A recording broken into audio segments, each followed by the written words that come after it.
Hi guys, welcome to my channel. Before starting, subscribe and like the videos, it really helps. The content from this video are taken from the web novel and manga series of Mushoku Tensei Jobless Reincarnation. Now please enjoy the video.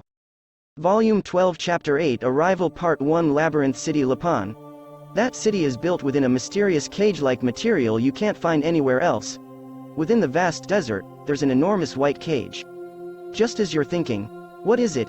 And approach that cage to look, of all things it is bone. It's the bones of an enormous behemoth.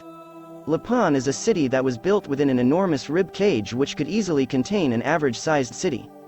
This place that was once nothing but a small oasis was altered by the remains of that behemoth. An astonishingly large number of labyrinths appeared and a great number of adventurers became fascinated by that land. Adventurers from throughout the world visit this land in order to get rich quick in Lapan, giving birth to a great number of deeply moving dramas and tragedies. In such a whirlpool of chaos, this city is now the prominent metropolis of Begarito. Adventurer Bloody Count, excerpt from book, Walking the World. Part 2 A vague recollection of my knowledge from Walking the World. Lapan is a large city. Within the center of those characteristic like 12 white pillars an earth-colored townscape was spreading out. The buildings are made of earth and materials harvested from monsters. Townscapes with this kind of ambiance I often saw on the Magic Continent, since there's an insufficient amount of wood after all. Nevertheless, unexpectedly there's a lot of green as well. I wonder if it's because of the oasis next to the bone pillars. Even from a distance, I could see trees like palm trees standing there. The atmosphere is peculiar. How do I put it? The scent of sweat or the scent of vulgarity? It's a scent of people similar to the slave market.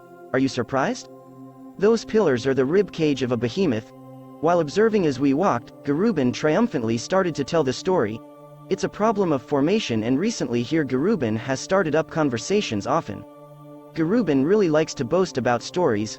Whether lie or truth, I'm amazing. Stories are stories that you can enjoy just listening to like that. Once at the time when that great hero North god Karuman II visited this land, together with his allies he exterminated a great behemoth that was raging about in this desert. The behemoth's meat was eaten or rotted, and now it's all gone without a trace, but just the bones continue to remain until now without rotting like that. Oh, I wonder if this is a land related to North god Karuman. I know of several legends of that North god, but it's my first time hearing one about defeating a behemoth. On our journey, I saw a behemoth once, but trying to defeat something like that isn't something a sane person would try. I wonder how he managed to defeat it. Well, it seems the North god managed to defeat things like the immortal Demon King and an enormous dragon. It might have been his hobby to defeat those kinds of monsters with high HP. The reason there's a large number of labyrinths is because mixed in among the monsters that ate the behemoth there were ant types. If you eat the flesh of a powerful monster, then a powerful monster will be born. The new variation of ants dug up a large number of nest holes and all of those ended up changing into labyrinths. I see now. The behemoth died. There the insects ate. The insects then multiplied and created nests. After a long period of time passed, the insects died, their nests changed. It's that sort of cause. Incidentally, if you eat the flesh of a strong monster will be born. That is folklore. It has about as much credibility as gaining immortality from eating the flesh of a mermaid. If a strong monster could be born like that, then it wouldn't be strange for the people of the Magic Continent who eat the meat of monsters on a daily basis to be stronger. It doesn't seem to be an ability of monsters to change after eating the meat of monsters either after all. No, wait just a second. How about the theory that it raises the probability of those like Batagati and Kishirika to be born? It seems in the first place monsters are a mutation of normal living things. It wouldn't be strange for mutations to occur among people as well. This is bad. I've eaten a considerable amount of meat from monsters after all. What should I do, if the moment Sylphy and my child is born it suddenly shouts something like, "This one is Demon World Great Emperor"? I might end up feeling like a shrike entrusted with the eggs of a cuckoo. Adventurers and merchants throughout the world come to gather in this land. The magic items were found one after another. The equipment and magic tools flew off the shelves. Magic stones. No matter how many you have, it's never enough. Just by bringing goods, you can reliably sell them off at a high price. In regards to merchants, it seems to be that kind of land of dreams. Although, in order to come here, you need the knowledge and some other stuff to walk across the desert. Therefore it's a business where only skilled merchants can succeed, supposedly. If you go to Central Continent, I'm sure you would be able to find any number of safer and more profitable businesses. The frog inside of the well. The grain of rice in the rice bowl. Even though one say that, since Garuban is drunk on himself, I don't intend to pour water over that. It's because there are merchants like these that the economy actually moves. Part 3. We arrived in Lapan and separated from Garuban and the others. It seems they planned to set up a tent at the edge of the town. It was a short time, but I feel like I was taught various things by them. Thank you very much. It goes for both of us. If anything happens again, feel free to call for us. Our separation went all too quickly. It was a short period, but we ended up being of assistance, I guess. I was going to bow to Barabedomu and Karumerita, but I stopped. It's a bit awkward, but I don't want to leave anything lingering in the background. Now then, it won't be good if we don't search for Geese. Or else Paul the first guess. I'll be running around looking for them without any clues though. They're here, right? We still have time before the sun sets. Normally finding an inn would be the first thing, but should we put priority on searching? What should we do? That's right. In a city of this size, then there should be an adventurers guild as well. Let's try going there. I understand. I wanted to leave behind our baggage first though. Well, it's fine. If possible, I'd like to stay at the same inn as Geese or Paul after all. We asked a person walking down the road the location of the Adventurers Guild. It seems to be in the vicinity of the center of the city. Those guilds are generally in the center. The people walking down the road were mostly merchants. The merchants were generally wearing the same outfits as Garuban: a turban, a gown that seems to completely conceal the body excluding the head, a scruffy beard. Guys with that sort of appearance are walking around leading camels or stallholders standing under tents on the roadside. There's many people who properly keep their skin concealed around here. Just, among them there are guys with an appearance like Aladdin as well. It's almost like you'd expect a general store, metallic lamp, or pots with strange patterns and such to be sold. It's exactly an Arabian kind of feeling. Most likely if you blow into a recorder, a red snake will come on in the shape of a kamen. The closer we got to the Adventurers Guild, the more we saw the familiar forms of adventurers. I wonder if there are many people originally from Central Continent around here. Just, all of them have the faces of veterans. Most likely they all specialize in labyrinth exploration and are S rank. There are many guys lightly dressed. It seems it's dangerous if you stay outside in the strong sunlight without wearing thick clothes, but since they aren't spending a long period outside, it's no problem. Part 4. The Adventurers Guild was something constructed out of a single large rock. Most likely, it's something created with magic. Since I can make something similar to it, I quickly understood. Although the workmanship was better than the ones I make.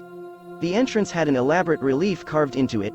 When you go inside, the ventilation is good. It was pleasantly cool and refreshing. The atmosphere inside of the Adventurers Guild is generally the same everywhere. However, because of this location, the figures of newbies can't be seen. Everyone looks strong. The guys with wounds on their faces or bodies stand out. I'm sure there are many who have wounds on their legs. It's not like the only difference is that I was sponging off my parents. Well then, let's try asking around about Paul or Geese. That's right. I'm sure if we ask we'll know. Geese gets his information from these sorts of places as well. After we just say his name, I'm sure he'll locate us from his side, and it seems there's no necessity for that. Elinalise's words. After following her gaze, in the corner of the Adventurers Guild, there was a man with a monkey face. It seems he was talking about something with a beast race swordsman. Hey, I'm begging you. You were helped out a good bit by that guy as well, right? Impossible things are impossible. Compromise on that point. Can't you do something? Every moment counts. It's already been a month, right? They're dead.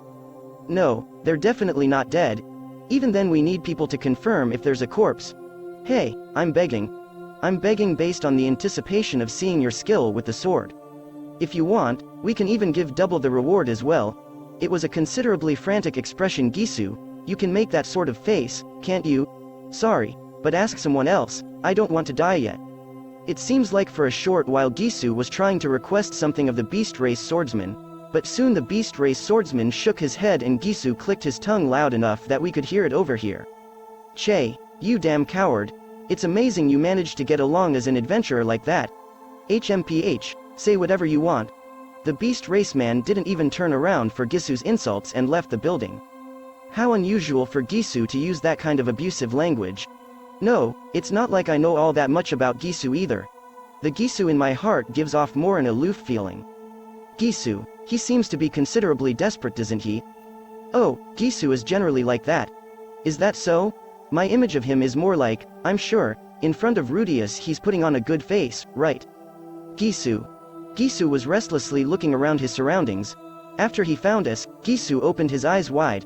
He walked over to where we were unsteadily. Oh. If it isn't Elinalise, we're late, aren't we? After Elinalise said that, Gisu laughed nihilistically. There's no way that's the case, rather, to the point, that it's way too fast. Gisu's face turned into a smile and he patted Elinalise's shoulder with a bashi. Rather, hey, how fast were you coming? Huh, the time I sent the letter out was still only half a year ago, you know? Ah, could it be? You haven't seen the letter? Did you pass by and miss it? We'll talk about that later. What happened on this side with Zenith? After Elinalise asked, Gisu's face turned into a frown.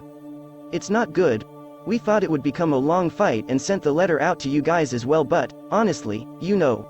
Well, this side as well, we can talk about it in detail later. It seems the situation is bad. However, that is something we predicted. By the time we arrive, it would already be resolved. Such an optimistic thought has disappeared. For the time being, please guide us to where Dad is. After Gisu took a look at me, his eyes went round. And then he scratched the area below his nose. Oh, what's this? It's Senpai, right? You've gotten considerably big. It doesn't seem like Gisu-san has changed. Hey, stop that, it's ticklish. Newbie is fine, I said. Ah, how nostalgic, this exchange. Oh my, you seem to have a considerably good relationship. Elinalise said it as if she was amused. After hearing that, Gisu smiled with a broad grin. Well yeah, it's a relationship where we entered the same prison together after all, right Senpai? That's right, how nostalgic. Thrown into prison nude in the Dorudia race village. Really, how nostalgic. Ah, here's no good. I'll guide you to Paul's place. While saying that, Gisu nihilistically laughed and left the Adventurers Guild. That's it guys, thank you for watching. Subscribe if you want more and don't forget to like the videos.